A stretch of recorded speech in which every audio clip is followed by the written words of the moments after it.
Hi guys, okay, welcome to my YouTube channel. இன்னைக்கு நம்ம பைத்தான்ல operators என்ற கான்செப்டோட பேசிக்ஸ் பார்க்க போறோம்.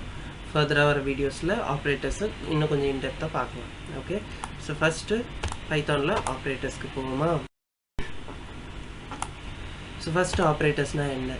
ஆப்பரேட்டர்ஸ்னா என்ன அப்படின்னு சொல்லும்போது, ஸோ நம்ம ப்ரோக்ராமில் எந்த ஆப்ரேஷன்ஸ் பர்ஃபார்ம் பண்ணாலும் அது ஆப்பரேட்டர்ஸால தான் பண்ண முடியும்.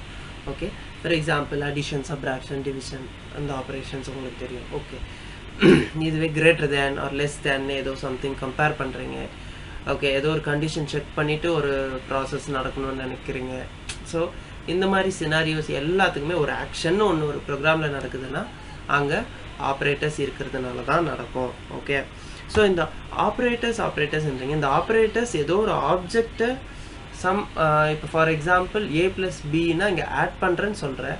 பட் அந்த ஏவும் பியும் அந்த ரெண்டு ஆப்ஜெக்ட்ஸ் இருந்தால் மட்டும்தான் உன்னால் ஆட் பண்ணி ஏதோ சம் ரிசல்ட்டை கொடுக்க முடியும். கரெக்டாக?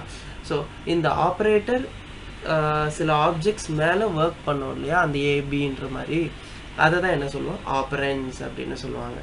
Okay, operations are represented by operators and objects of operation are operands. ஆப்ஜெக்ட்ஸ்னா இந்த ஏபி. இப்போ அடுத்த எக்ஸாம்பிள் பார்த்தா புரியும் பாரு. ஏ ப்ளஸ் பி, இதில் ப்ளஸ்ன்றது ஆப்பரேட்டர், ஏபி அப்படின்றது ஆப்பரன்ஸ். ஓகே தானே? ஸோ நெக்ஸ்ட்டு ஆப்ரேட்டர்ஸை பேசிக்காக யுனாரி ஆப்ரேட்டர்ஸ், பைனரி ஆப்ரேட்டர்ஸ்னு ரெண்டாக பிரிப்பாங்க.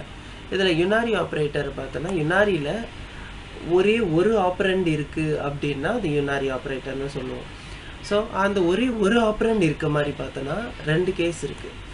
யுனாரி ப்ளஸ் ஆப்ரேட்டர்னு ஒன்று இருக்குது, யுனாரி மைனஸ் ஆப்ரேட்டர்னு ஒன்று இருக்குது. யுனாரி ப்ளஸ் ஆப்ரேட்டர்னா என்ன அப்படின்னா, ஆப்பரண்ட் இருக்கும் ஆஸ் யூஷுவல், அந்த ஆப்பரண்டுக்கு முன்னாடி ப்ளஸ் இருக்கும். ஓகே, ஸோ இது வந்து எக்ஸ்பிளிசிட்டாக கொடுக்கணும்னு கிடையாது. இப்போ ஃபார் எக்ஸாம்பிள் இப்போ ஜி ஈக்குவல் டு 10ன்னு ஒரு ப்ரோக்ராமில் கொடுக்குறேன் அப்படின்னா it means plus G equal to 10, அந்த ஜிக்கு முன்னாடி ப்ளஸ் இருக்கிறதா தானே அர்த்தம். ஸோ இந்த கேஸில் இப்போ பார்த்தோன்னா ஜி இஸ் யுவர் ஆப்பரண்ட், அதுக்கு முன்னாடி ப்ளஸ்ன்னு ஒன்று இருக்குது. கரெக்ட் தானே? ப்ளஸ். அடுத்து யுனாரி மைனஸ் பார்ப்போம்.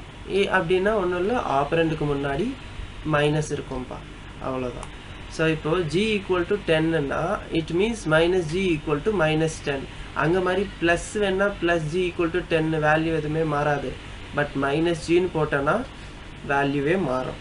ஓகே, ஸோ மைனஸ் 10 தான் போடணும். இப்போ ஜி ஈக்குவல் டு மைனஸ் 1னா இப்போ மைனஸ்த்துக்கு இங்கே போடுற minus G equal to minus 1ன்னு போடக்கூடாது, ப்ளஸ் 1 மாறும். ஓகே, ஸோ யுனாரி அப்படின்னாலுமே ஒரே ஒரு ஆப்பரண்ட் தான் இருக்கணும்.